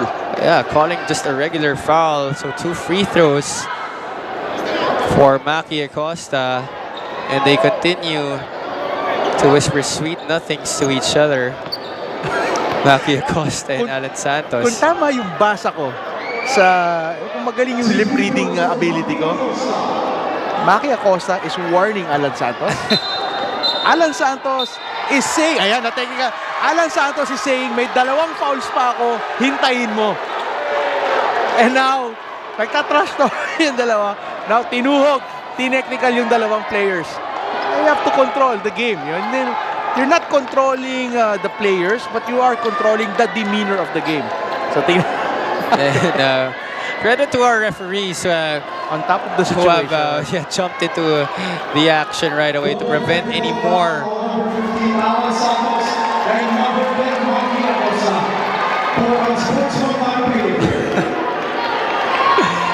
2 technicals meted on Maki Acosta and Alan Santos, canceling it out, and Acosta will proceed with those 2 free throws from the foul by Santos, that regular foul we thought was gonna be an unsportsmanlike foul. Para may sumigaw pa ng ball don't lie. Tapos si Alan ngayon, nginitian si Maki after that missed free throw. Ayun. Alan, I hope you saw what I was seeing there, Javi. Must see TV, definitely. Flashing before our eyes. Pascolado right now, trying to break down Omar's defense. And at the last moment, passes it off to Alan Santos, but both teams over the limit. This will be 2 shots for Pascolado. That was an amazing actually move for Pascolado. No, humang time, bumomba, at the very last second, na-drop pass niya.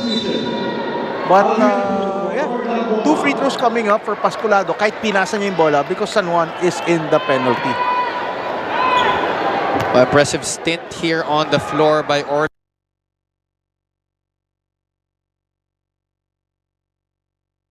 The assist and was a +4 in the time that he was seeing the hardwood for Coach Randy Alcantara. But right now, Alvin Abundo checks back, maybe to finish this game for San Juan. The stabilizer he has been for the blue shirts. Now he will direct traffic. Gutang against Apreku, cross court to Denison. Habnito, offensive rebound, fouled on the putback. Well, it was a great box-out job by Alan Santos. Unfortunately, si Jammer mataas tumalon eh. So, kulang yung effort. The effort was there, kulang lang. Credit San Juan for just staying with the ball and just on that play, he just hustled. That's it. And really, also one of the problems of Val City is because of the height advantage and, of course, athletic ability of the players of San Juan over Val City. When you force Felix Apreku out of that shaded area, the percentage for you to get the defensive rebound dwindles because of that height and athletic ability ng San Juan. Ganda, no? Pwede kang analyst. No? Sakto yun eh. Because Apreku is guarding Gutang, who is playing outside. You're taking your best rebounder out of the shaded area. Pascolado against Abundo. They're trying to locate Cabahog against Denison, but great defense by the former FEU Tamarao. Gutang will settle his troops. Do mas matangkad si Cabahog kay Denison. Binawian ni Denison sa paggalaw-galaw around etong kay Cabahog. Santos trying to bother Acosta. Still no go for Denison. Mecca. And that looked like it bounced off his foot. Well, it was a good idea for Pascolado to pass the ball to an open teammate. Pero ano bang may bibigay ni Mecca in that possession?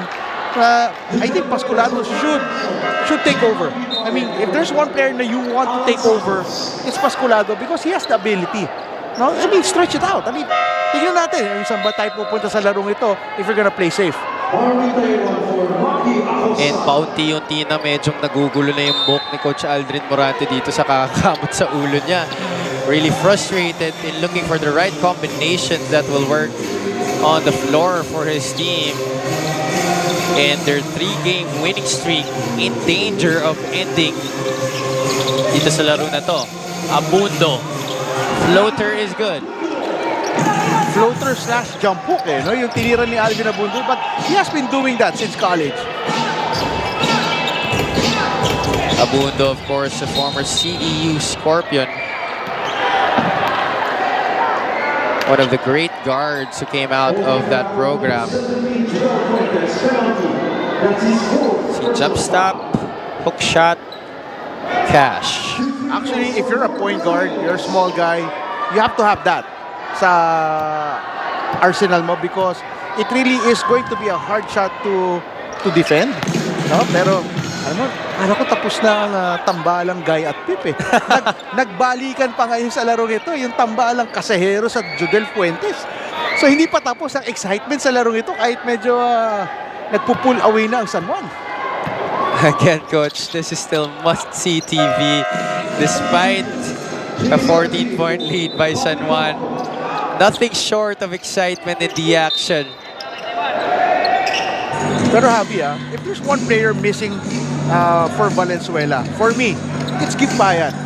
I mean, he is one of the faces of Valenzuela ever since Mpbl natin. Nagsimula ang Mpbl. And yet ngayon parang tahimik, di mo siya naramdaman. Taiwan knocks down a floater in the same spot where Abundo made his. Oh! A spokesman like for Gutang. I mean, parang out of character. Yeah. Very uncharacteristic for Justin Gutang, guy with a really cool and calm demeanor. And yung kanyang ang kanyang biktima, unsuspecting si Gimpayan, who for the longest time I've covered the MPBL, he has never been really that type of player that gets under your skin. Hustle player lang itong si Gimpayan. Doon nagsimula yung aksyon on that free throw play. But we did not see the one that just happened. But you're right, Coach. Jaymar Gimpayan, Waray is his nickname. Got to play with him in some amateur leagues. He doesn't even say a word when you're on the floor with him. And then makikita mo na lang sa box scores, naka 10 rebounds na, may I mean, double-double almost. May blocks and steals pa yon. Yeah, but yeah, tama, tahimik lang na bata. But I think nakita ko sa replay, as Gimpayan was going down in transition, inabangan ni Justin Gutang and then binigyan ng shoulder, boom. Yun lang. Actually, yun na yun. Yun na yun. That was the shoulder bump right there. And our referees, you know, with the way the game has been going, wanting to control the emotions of our players, Kalisaan checks back in. Taiwan to Fuentes. Bounce, does it trickle in? Offensive rebound by Hamito. He has had a number of those. Taiwan, 7 is on the shot clock. Switch. Fuentes. Just in the nick of time, Jodel Fuentes knocks it down from outside. Gimpayan right away gets a basket. But still a tough hill to climb for Val City. Time is not on their side. 15-point lead by San Juan. The Knights playing the clock.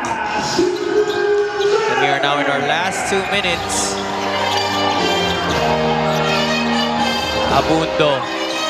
Hamito attempts a jumper. He has had a number of attempts from the perimeter. He may be trying to sharpen that facet of his game. Buti na lang lamang sila, coach. Oo nga. But yung nakita natin offensiva dito ni Gimpayan, sayang, no? Yun yung kailangan pa na marami for Valenzuela kanina pa. And dito kita natin indecisiveness ng ating game officials.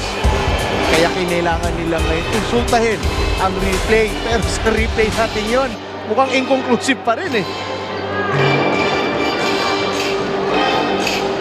So our referees Well, I don't know. consulting the replay. But initially, dapat may tinawag yung game official natin so that if the video is inconclusive, they go to that call. But mukhang nakita nila sa replay nila, bola talaga ng San Juan. But I believe, coach, I think because it is under 2 minutes, they were allowed to consult the replay. But you're right, no? They Have should to have make had a call on the floor. Oo, para kung inconclusive yung video, they go to that previous call nila. Baseline inbound for San Juan. Fuentes against Casajeros. Ayan na. Active hands by Lordy. Guy in pip. Ayan na, mukhang nanalig si Valenzuela. They should have done that a lot of times kanina pa. But they have to complete it on the offensive end. At yun ang nawawala for Valenzuela in this ballgame. That is turnover number 21. It might just be the most crucial as they try to get back, but looks like San Juan will run away with this. A 15-point lead, 86-71. We will be right back after this timeout.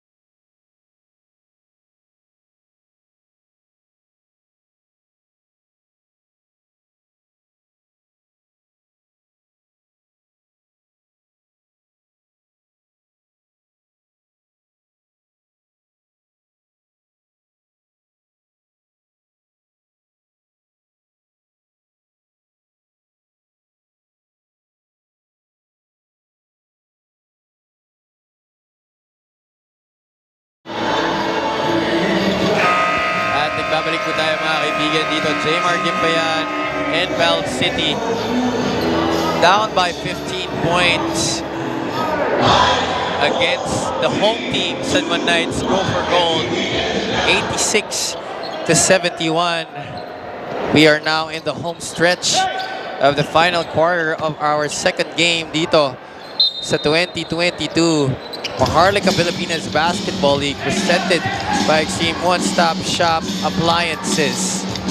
San Juan just took a ceasefire, but they are sitting comfortably on a 15-point lead, 86-71. Well, let's see kung ano yung turino na play dito ni Coach Randy Alcantara. Abundo in the corner. And another unsportsmanlike foul signaled by our referees. And Coach Danny Pundulan. Oh, there, an extension of the arm towards the neck of Lordy Casajeros. Well, to Jammer's defense, si Casajeros ang una na nag-instigate. I saw that also, Coach. The elbow from behind on the lower back. Yep. And then Jammer, though, yeah, nag-swing, but it was not enough para to merit such a fall from Casajeros. So it was a acting job of sorts para kay Casajeros. So, well, our game officials will consult the replay to upgrade or downgrade kung ano man ang itatawag nila kay Jammer Jamito. And as I was saying earlier, that Coach Nani Pundulan was in disbelief in why Jammer still committed such an act. And right now telling his players to talk it out, to settle down and play smart because they are in the lead. Although it is already mathematically impossible at this point unless a miracle in the capacity of a Noah's Ark flood happens right here. Val City not really has a chance to get back in this game. So it is possible, pero kailangan by biblical proportions. A miracle of biblical proportions. Take a page out of Mr. Miko Halili. 88-71. And to think, hindi mo pa binabad yung Orlan Momar. Ano na ako. And then, meron ka pang si Alvin Abundo na ginamit mo. Pero you were trying to mix it up with CJ Isid, with Judel Fuentes. Well stocked din talaga itong San Juan for this season. But after that Bacolod loss, coach, it looks like talaga Senator Jinggoy didn't want to take any chances and reloaded his roster with almost every position at the point guard spot. He has Marvin Taiwan added, got Orlan Momar back, Alvin Abundo to aid itong si Judel Fuentes. And also in the forwards, you have Michael Calesan and Mark Olayon and Jammer Hamito beefing up the front line of Mark Saranga and Mackie Acosta. Number 55, Lord Casaneros, and number 13, Jammer Hamilton.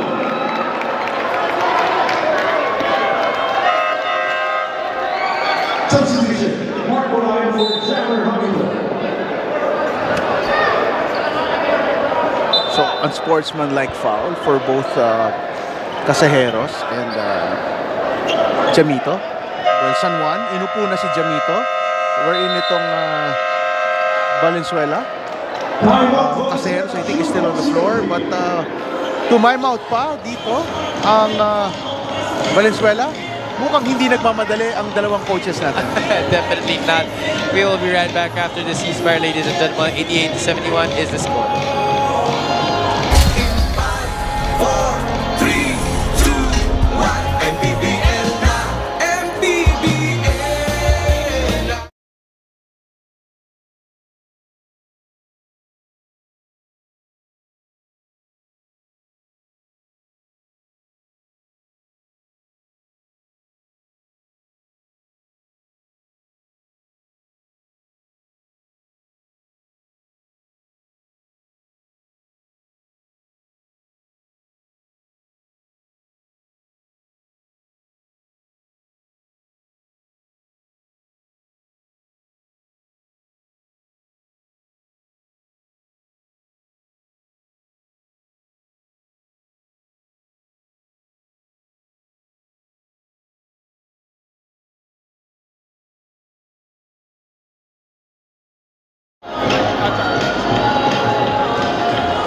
At nagbabalik po tayo dito sa Phil Oil Flying V Center in San Juan City, where San Juan Knights go for gold is looking primed to bounce back from their debut loss to Bacolod, as they're up by 17 points with 1 minute and 7 seconds remaining against Val City Mpbl Zenith. Cabajo for 3, short. Abundo with the rebound. Taiwan gives it back to Abundo, who will dribble out some time on the game clock. Well, for Valenzuela, after this game, they have to evaluate kung sino pa ang pwedeng scoring opportunity sila outside Abuenafe and Cabajo. And again, for me, Pascolado, they should give it a look. Leto si Pascolado be given more offensive workload for Valenzuela. Three-pointer by Ron J. Buenafe is pure. But in case of too little, too late. Just the third three-pointer in this game for Val City Mpbl Zenith compared to the 10 that the Knights have. Taiwan against Pascolado. A breakfast switch is on him. Kalisaan fouled. by Pascolado. 13.3 seconds remaining on the game clock. Really unnecessary contact right there by Pascolado, but he just refuses to give an easy basket. Well, one thing going for San Juan really is stuck sila sa most important position sa basketball, and that's the point guard spot. Abundo, Taiwan, Wamar, it's just stuck. CJ Isit, you have Judel Fuentes, grabe. And then, tamang-tama lang, sakto yung Kalisan, Jamito, okay, may timeout pa tayo for Valenzuela. So let's see what Coach Morante has in store dito sa last 13.3 seconds of the ball game. Though yung team managers nila nag-congratulatory walk na, and yet di pa tapos ang laban para dito kay Coach Aldrin Morante. And Mpbl fans, of course, we have another game day for you in store tomorrow. This time in Pampanga at the Brenzy Giao Convention Center. We have Manila David Rojas Construction Stars going up against Bacolod Bingo Plus in the first game.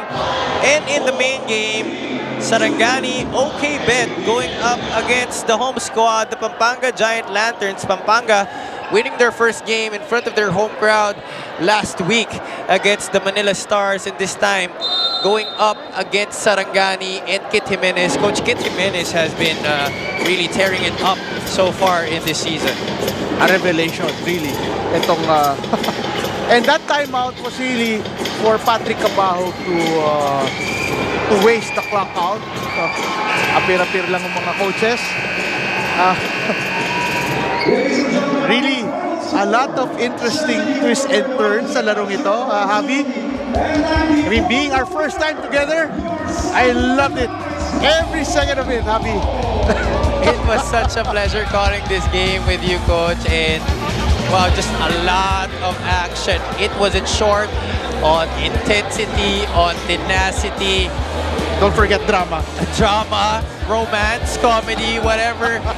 Everything was there. As you look at the highlights of the best player of this game, this guy's shown the brightest for San Juan, Maki Acosta. 18.7 out of 10 from the field, 3 out of 6 from three-point country. Maki Acosta, he started it off. And ang maganda lang kasi San Juan, ang daming tumulong. So it was really well balanced for San Juan. And our best player is with Mika Abesamis.